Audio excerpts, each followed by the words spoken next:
Приветствую вас, уважаемые зрители! Я много рассказывал вам о релокации российских врачей в Армению, какие документы для этого нужны и что их ждет по приезду в эту солнечную страну. Сегодня я хотел бы рассказать о 5 самых приятных моментах, которые больше всего меня удивили в Армении. Сразу скажу, что в этом списке не будет банальности наподобие безумно вкусной еды, гостеприимных людей или величественной природы. Думаю, об этом вы можете услышать и из других видео. Здесь я расскажу о конкретных случаях, которые приятно удивили меня, потому что я раньше об этом даже не подозревал. Итак, начнем с самого удивительного для россиян. В Армении можно покупать таблетки или ампулы для инъекций поштучно. Серьезно, в России мне даже в голову не приходило такое, а ведь это так удобно. Ну представьте сами, по дороге у вас разболелась голова, дома у вас целая упаковка, а то и несколько упаковок обезболивающих, но вы их с собой не взяли. Какой смысл покупать еще одну целую упаковку, если вам нужна всего одна таблетка, чтобы выпить сейчас? В России мы потом выкидываем остальные упаковки, поскольку из-за таких случаев их дома много, а срок годности закончился. В Армении вы платите только за одну таблетку из всей упаковки. Отличная экономия, на мой взгляд. Было бы замечательно перенести эту практику в Россию.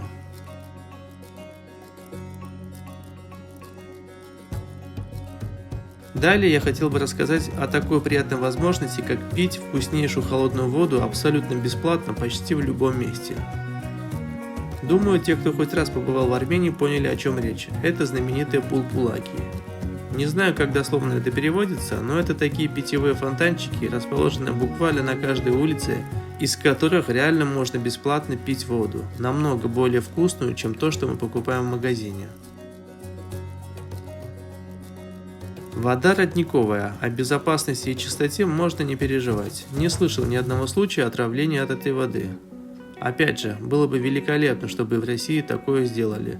Правда, это может сильно ударить по интересам производителей минеральной воды, ведь тогда отпадет необходимость покупать их бутылки с водой. Третий момент тоже сильно удивит неискушенного туриста. В России, особенно в Москве, бытует мнение, что страны СНГ – это такие места, где возможностей и финансов значительно меньше. Соответственно, и выбора, что купить для населения, тоже меньше.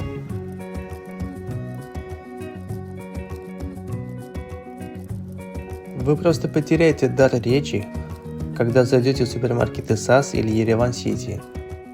Там ассортимент продукции намного больше, чем в азбуке вкуса. Про всякие перекрестки и пятерочки даже говорить не буду. Серьезно, вы можете увидеть целую полку, где разложены разные виды только одного вида шоколада, типа Милки или Орион. Я бы связал это с санкциями, дескать, не все завозят в Россию, но не припомню такого, чтобы до 2014 года наши магазины предлагали такой ассортимент, как в Ереване. А еще при мне в супермаркете Ереван Сити по громкоговорителю сообщали, что любой, кто найдет просроченный товар на полках магазина, бесплатно получит свежий его аналог в 2 экземплярах. Это было в конце октября 2022 года. Если кто-то из вас знает, обыденное ли это явление или разовая акция, просьба написать об этом в комментариях. Как бы то ни было, впечатление это произвело неизгладимое. Вот бы в наших магнитах или перекрестках были такие акции. Четвертый пункт тоже удивит многих. Покупаю я, значит, сим-карту в салоне связи Vivacell, это дочерняя компания МТС, если кто не знает. Передо мной сотрудница салона разговаривает с клиентом на армянском.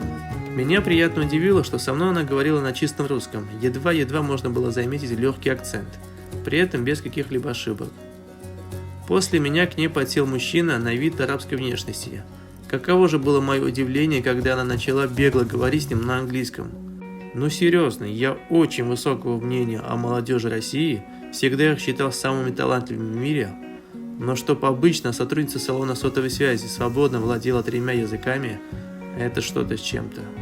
Рассказал об этом друзьям, живущим в Армении, никто из них не удивился. Сказали, что таких примеров много. Армяне, вы почему еще не живете как в Швейцарии, если у вас такая молодежь? И, наконец, данный топ я хотел бы завершить мировоззрением и взглядами армянского общества. Они, на удивление, довольно современные. Просто есть стереотип, что Армения – это закавказская республика со строгими правилами для молодежи, традиционным укладом жизни, где ты должен вести себя так, как общество от тебя требует. На деле, свобода в Армении выражается абсолютно во всем. Девушки одеваются так, как им хочется, парни могут окрасить волосы в какой-нибудь синий цвет, и никто на них не смотрит как на ненормального. На телевидении на одном канале поддерживают политику действующего премьер-министра Пашиняна, на другом его резко критикуют. На улицах можно каждый день увидеть митинги в поддержку или осуждение кого угодно. Даже если полиция кого-то уводит, почти всех в тот же день или через несколько дней отпускают. Журналисты в своих колонках пишут обо всем, что хотят, от политики до личной жизни любого человека. Не могу однозначно сказать, что такая свобода всегда хорошо, но это точно лучше, чем тотальные запреты. Это то, что больше всего меня удивило в Армении. Не удивлюсь, если свободы слова здесь больше, чем на Западе.